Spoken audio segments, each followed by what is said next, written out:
Suportado ng isang mambabatas ang planong pagtakbo sa Senado ni dating Pangulong Rodrigo Duterte.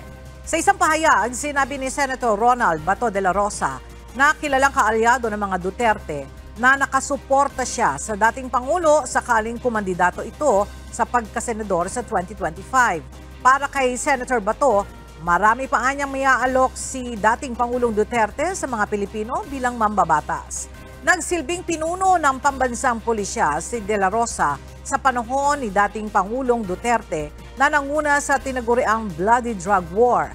Kahapon, sinabi rin ni Vice President Sara Duterte na buo ang kanyang sakaling muling kumandidato sa susunod na eleksyon si dating Pangulong Duterte. Matatandaan sinabi sa isang panayam ng dating punong ehekutibo na mapipilitan umano'y siyang tumakbo sa pagkasenador o pagka-vice-presidente sa oras na patalsikin sa pwesto ang kanyang anak na si VP Sara.